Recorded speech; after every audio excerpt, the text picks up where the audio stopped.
Continuação da leitura do livro Novas Formas de Amar, da Regina Navarro Lins. Nada vai ser como antes. Grandes transformações nos relacionamentos amorosos. Esse livro é da editora Planeta. A gente está na página 105 com o relato do Sérgio, de 39 anos, advogado.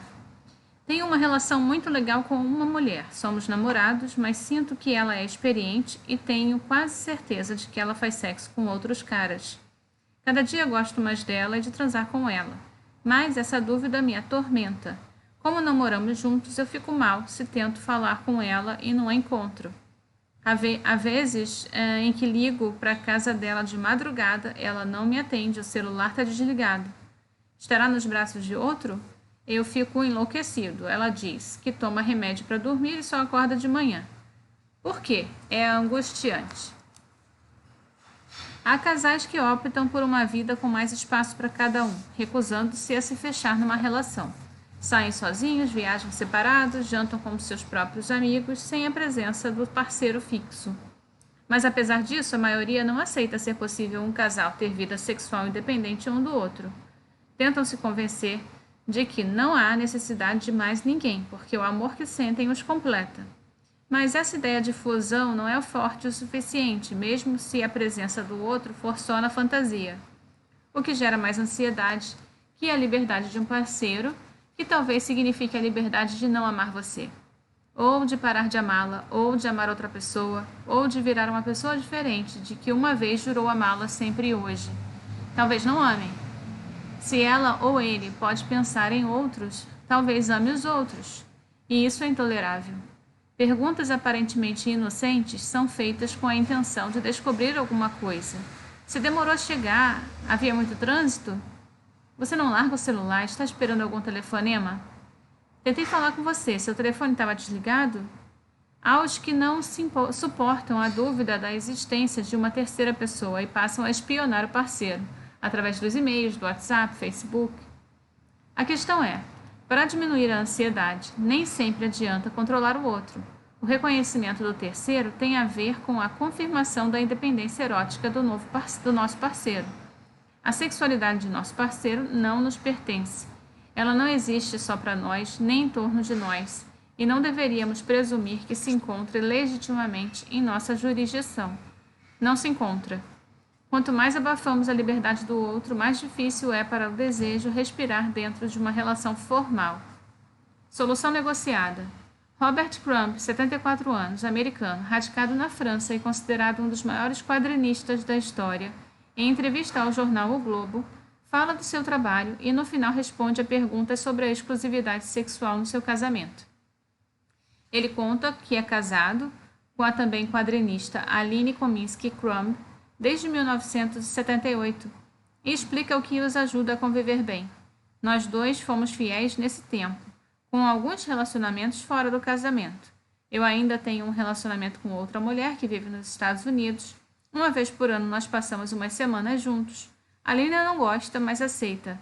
Ela também tem um relacionamento de 15 anos com um cara francês que mora na nossa cidade. Crumb não se considera ciumento, e ele e a Aline não acreditam em fidelidade absoluta.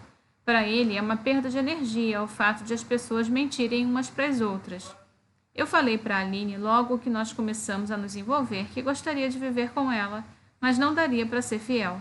Eu não consigo. Ela aceitou. Há egoísmo no amor?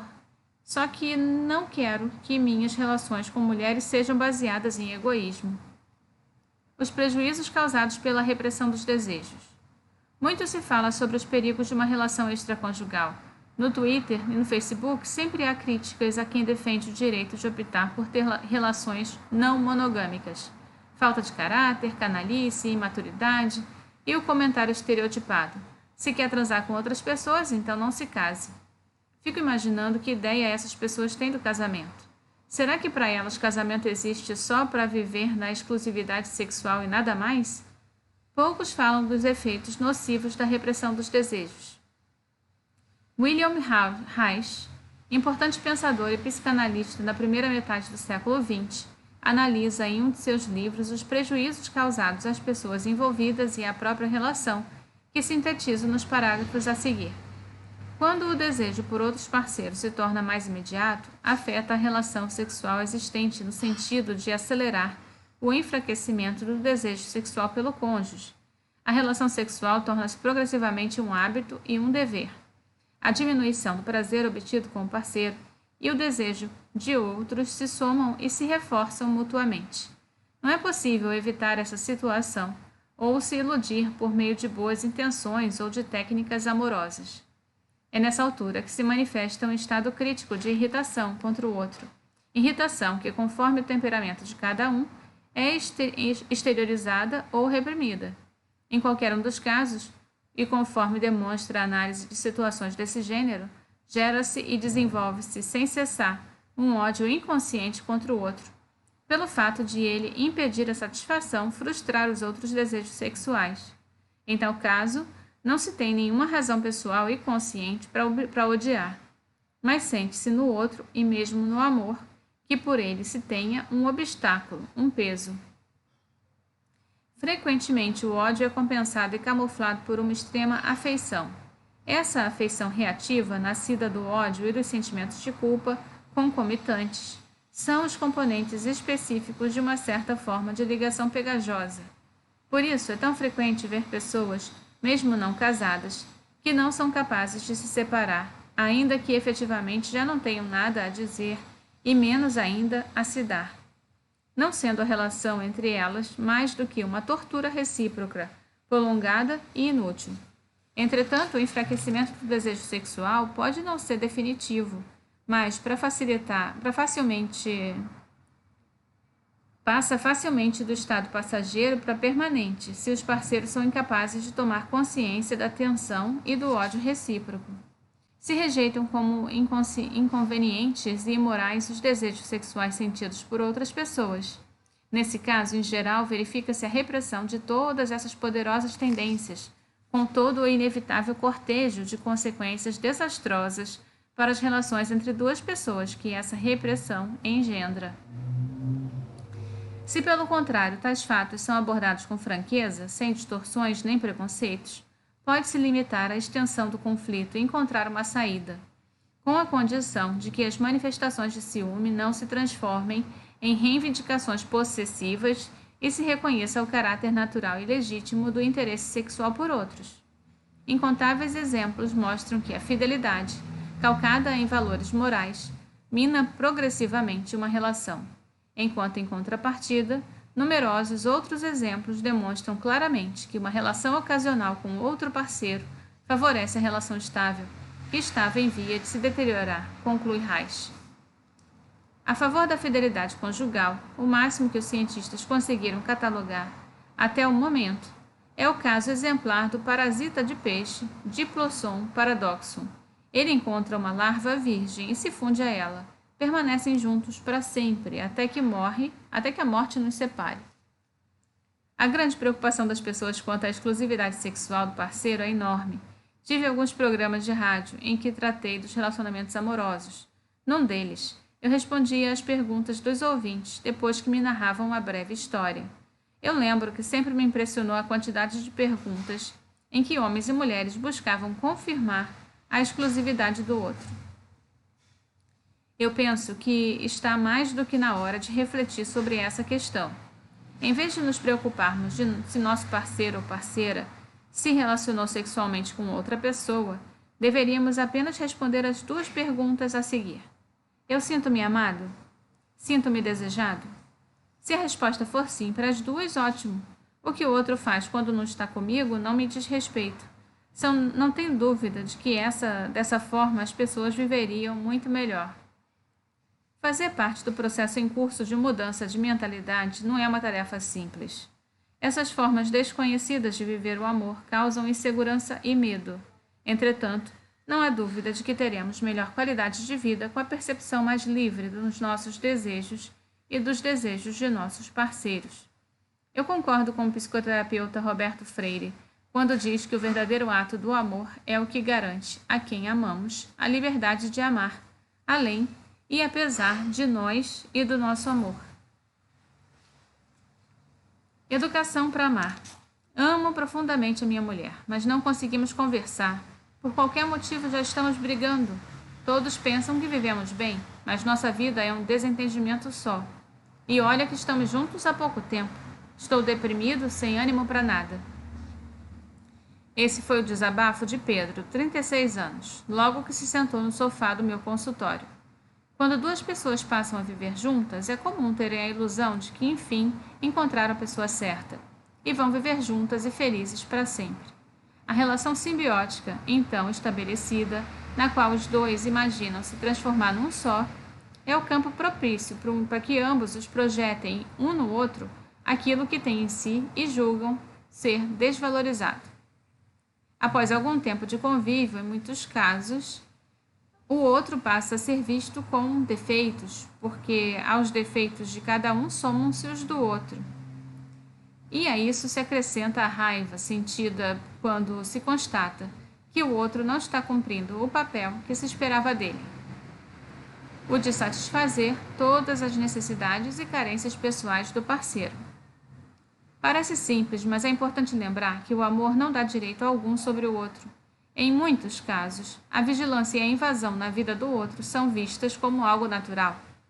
A crença quase universal, baseada na evidência de um amor único, permanente e sem defeito, entendido e recebido como garantia de felicidade duradoura, vai justamente levar-nos a esquecer com muita frequência que é necessário manter, alimentar e respeitar um relacionamento vivo e saudável.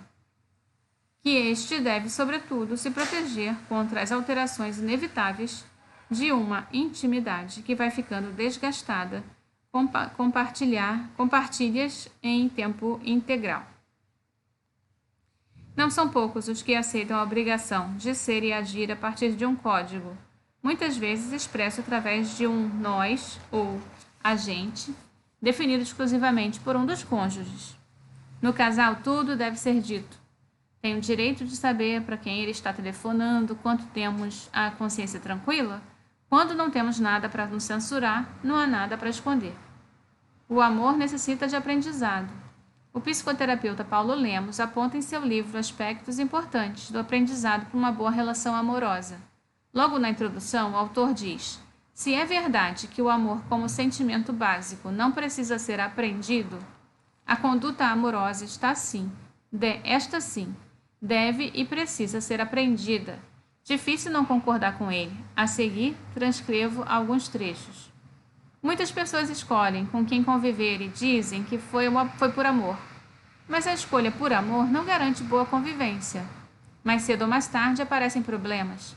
Sofrem de dificuldades sexuais, vivem em atrito constante e se sentem infelizes e com a sensação de que há algo errado com elas ou com o outro. Precisamos ter consciência de que o outro jamais compreenderá inteiramente o que se passa conosco e que nem valorizará as coisas de mesma maneira. Não há artifício que faça com que duas pessoas vejam e sintam de maneira idêntica um mesmo acontecimento. Algumas pessoas realmente se sentem amarradas e presas quando estão numa relação, como se não pudessem mais viver e gozar da sua liberdade. Elas absorvem a ideia de que conviver significa abster-se de ter vida própria. Possuir um espaço próprio dentro de uma relação torna-se então uma questão de higiene, manutenção da saúde da relação. Como a maioria de nós foi educada para estar grudado no outro, quando intuitivamente um dos pares começa a reivindicar um espaço maior para si, parece que algo estranho está acontecendo. Surgem as fantasias de abandono, surge o ciúme. Quando escolhemos alguém para conviver, escolhemos os sofrimentos que podemos suportar advindos do jeito dele de reagir ao mundo. Se tentamos a todo momento modificá-lo para não sofrermos, estaremos em constante atrito e chegará um momento em que o outro não poderá corresponder aos nossos anseios. Nunca ninguém reagirá ao mundo da mesma maneira que nós. Dar e receber no amor. É na área do amor em que dar e receber podem ser percebidos com clareza, mesmo nos menores atos. Para o psicoterapeuta e escritor José Ângelo Gaiarsa, a pior exploração que fazemos da pessoa amada é esperar, exigir que ela nos aguente, ouça e sofra conosco todas as nossas dificuldades e problemas, mas sem reciprocidade. Uma coisa é repartir com o peso de uma cesta levada em dois, Outra coisa é esperar ou exigir que o outro me carregue sozinho no colo ou nos ombros. E a Yarsa considera que não é difícil passar daí para a relação sexual na qual acontece algo semelhante. É como o ato de dar um presente, que só se completa se a alegria de quem recebe chega até quem dá. Nas relações amorosas, a reciprocidade é particularmente importante e difícil. Para o psicoterapeuta, a reciprocidade envolve, então, acima de tudo, a atenção recíproca. Mas o que acontece é, eu cuido de você e você tenta me coagir a fazer o que você gosta ou está acostumado. A busca da dança perfeita é substituída por uma tentativa de controle, uma exibição de poderio, um esforço de replicar, repetir, a fim de impedir a criação e o risco. Laura Knips diz que aquela nuvem baixa do excesso da familiaridade significa saber antecipadamente como será qualquer discussão, antes mesmo que ela aconteça. E tudo que você gostava mais em si mesmo fica soterrado pela avalanche da rotina. Vamos dizer que até haja sexo satisfatório de ser cumprido, mas como isso pode ser comparado com a sensação de ser reinventado, de ser desejado, de sentir fascínio. Há mais ou menos 20 anos, pela primeira vez nos Estados Unidos, educadores americanos começaram a abordar a educação para amar, ou seja, a alfabetização emocional, para ajudar os estudantes a aprenderem maneiras de ser e de se relacionar. Essa educação está sendo introduzida lentamente no currículo escolar. Por que os casais brigam? Quando eu assinava uma coluna semanal no Jornal do Brasil, no final dos anos 90, eu perguntei a algumas pessoas por que o motivo dos casais brigarem. Eu não sei se elas já mudaram de ideia, mas eu selecionei algumas respostas interessantes. Nana Caymmi: tudo é por causa dos problemas financeiros. As brigas todas, bebedeiras, só porque as pessoas gastam mais do que podem. Para mim, a relação vai para a cucuia, não é por falta de amor não, é por falta de dinheiro.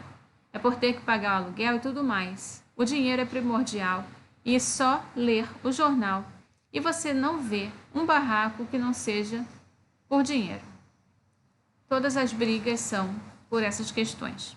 Elza Soares: a coisa mais difícil da vida a dois é o banheiro. A toalha no chão também começa a complicar a cabeça, aquelas roncadinhas estranhas, a gente acorda muito feia, tem que dormir maquiada, e de madrugada é bom ir até o banheiro e passar um batonzinho. Léo Jaime: o homem que se casa pensando que ela não vai mudar e ela muda. A mulher se casa pensando que vai conseguir mudá-lo e ele não muda. Leila Pinheiro: o dia a dia é muito cruel, as pessoas estão diferentes a cada momento. Eu vou dar um exemplo. Você dorme todo dia com a mesma pessoa.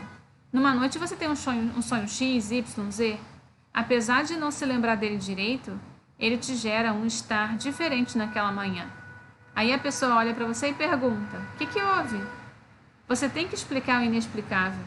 É importante essa liberdade de existir, essa liberdade de o ser humano ser o que ele é a cada dia, sem precisar ficar explicando as coisas. O mundo moderno está nos levando a essa independência de existir cada vez mais. Eu tenho até um pouco de medo de me viciar nessa ausência da convivência.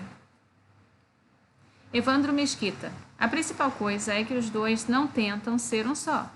Cada um tem que ter uma individualidade, ter até um espaço físico próprio na casa. As diferenças de cada um não devem ser obstáculo, e sim motivo de encantamento pela surpresa que um causa ao outro. Zélia Duncan: o mais difícil é você detectar onde está a individualidade do outro, onde está aquele pedaço que, por mais que você divida tudo, nunca vai chegar. Se você acha que chegou, é uma ilusão. Está invadindo ou reprimindo a pessoa. É difícil detectar isso quando se está vivendo junto todo dia.